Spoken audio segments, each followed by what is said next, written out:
je vais compléter cette formulation par le fait que vous avez profité de cette réadéquation du règlement intérieur pour glisser des petites choses qui n'étaient pas dans le précédent.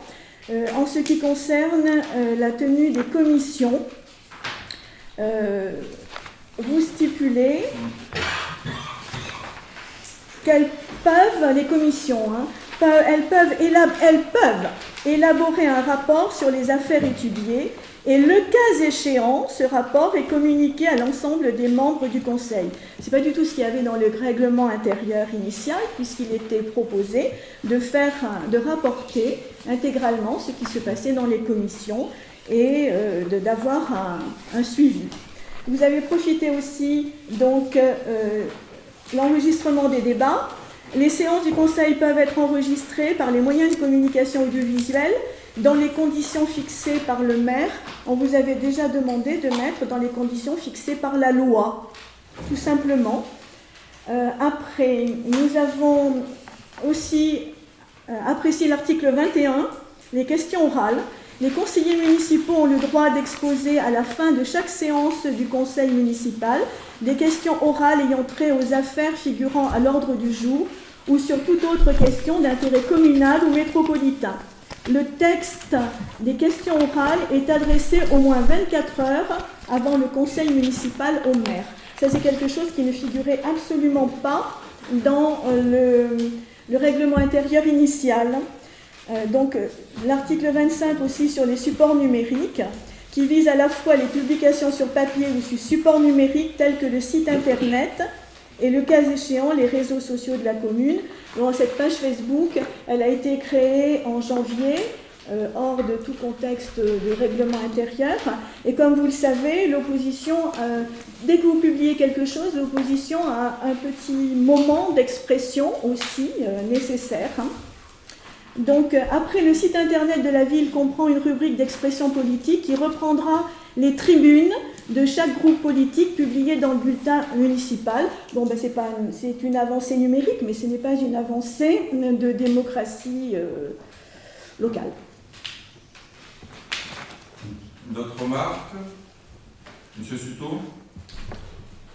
Je vais essayer de sortir un peu du langage juridique, parce que je pense que tous ceux qui nous regardent, ils ont dû commencer à couper la communication. Alors effectivement, nous ne sommes pas d'accord avec votre démarche de modification du règlement intérieur pour plusieurs raisons, et c'est ce qui nous a amené à présenter une autre délibération. Le règlement intérieur, il avait besoin d'être modifié pour deux raisons. La première et la plus importante, c'est que de nouvelles dispositions sont arrivées à dater du 1er juillet, qui modifie la façon de rédiger les procès-verbaux de séance en prévoyant d'y inclure des éléments de débat. En réponse aux propositions que vous avez faites, alors vous avez recopié dans le règlement intérieur à peu près l'ordonnance ou la circulaire, mais je ne vois pas l'intérêt de recopier dans un règlement intérieur de Romagna quelque chose qui s'applique à toutes les communes, puisque ça n'a rien de spécifique. Nous, ce que nous demandons par rapport à cette nouvelle disposition, c'est que, bien, certes, avant il n'y avait rien, et c'est que nous passions à tout. Et nous demandons effectivement la retranscription dans les procès-verbaux de l'intégralité des débats. Pourquoi?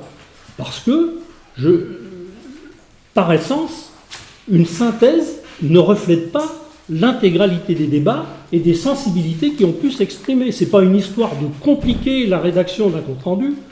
Alors tout le monde va dire c'est une charge ceci, c'est une charge cela. On a 4 ou 5 conseils municipaux par an.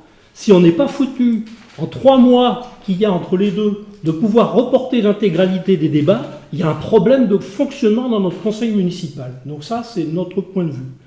Le deuxième point qui est à modifier, parce que nous l'avions demandé depuis le début, c'est que effectivement, au regard de l'expression des élus d'opposition que nous sommes, monsieur le maire, on s'excuse, mais vous n'étiez pas dans les cordes. Donc nous avions déjà présenté... C'est votre vision. C'est votre vision. Mais si vous me laissez aller au terme, je n'aurai aucun problème à vous écouter. Vous n'étiez pas dans les cordes dans la mesure où effectivement, nous n'avions pas d'espace d'expression sur le site internet. Si vous prouvez le contraire, je veux bien, mais je ne crois pas. non seulement on n'en avait pas, mais on n'en avait pas parce que celui qui existait lorsque vous fûtes maire la première fois, vous avez décidé de le supprimer. Donc il y a une double légitimité à le demander. Donc les deux points et les seuls qui nécessitaient une modification de règlement intérieur, pour nous, c'est ça. Et c'est ce que nous présentons dans notre délibération. Le reste, les modifications que vous nous proposez, excusez-moi, mais on est à presque 2 ans et demi, 3 ans de mandat, mais moi, je n'ai pas connaissance que lorsqu'on est engagé dans un mandat, sauf à ce que la législation nous l'impose, on change les règles en cours de parcours. Sinon, ça deviendrait compliqué. Alors effectivement, vous avez intégré un certain nombre de choses. On ne va pas s'étendre sur le détail, moi je ne veux pas rentrer dans les détails. Mais le fait, par exemple, que vous ayez introduit la modification par rapport aux commissions, c'est un recul de quelque chose que, certes, vous n'avez jamais mis en place. Le règlement intérieur, depuis 3 ans, stipulait que chaque commission devait faire l'objet d'un rapport. D'abord, d'une convocation à tous les conseillers. Et ça, c'est pas anodin. Ça veut dire que quand même, on est là pour être censé s'intéresser à la vie municipale. Qu'on soit dans la commission ou pas, la moindre des choses, c'est quand même qu'on soit informé de ce qui se passe. Et la deuxième, c'est que le compte-rendu qui peut être fait à l'issue d'une commission, il intéresse tout le monde. Enfin, sauf à ce que vous me démentiez, mais moi, ça m'intéresse de savoir ce qui s'est passé à la commission des finances, et pas seulement par oral, mais pour pouvoir m'y référer un jour ou l'autre. Donc voilà notre différence, et certes, nous n'apprécierons pas et nous ne voterons pas les modifications de règlement que vous nous proposez, parce que ça déborde le champ des nécessaires modifications du règlement. Et puis on s'en est longuement expliqué par un courrier avec vous, monsieur le maire, donc qu'on a épargné à l'ensemble des conseillers, on aurait pu le faire. Mais tout ce qu'on vient de dire ici, ça a été écrit. Dans ce sujet, dans cette délibération, et plus particulièrement sur ces modifications, c'est qu'une commission ad hoc s'est réunie. Donc vous avez parlé déjà au mois de juin, vous avez informé qu'une commission ad hoc se tiendrait début septembre, avant le conseil municipal. Ce qui est regrettable, c'est que vous n'ayez pas voulu siéger à cette commission, comme vous l'avez écrit dans votre mail que vous avez envoyé, vous n'avez pas voulu siéger. Donc, ce qui est regrettable. Donc le débat devait se faire aussi lors de cette commission ad hoc. Elle s'est réunie le 20 septembre. C'était dommage que vous ne soyez pas là, sachant qu'on l'avait acté lors du précédent conseil municipal et vous n'avez pas remis en cause la constitution de cette commission ad hoc.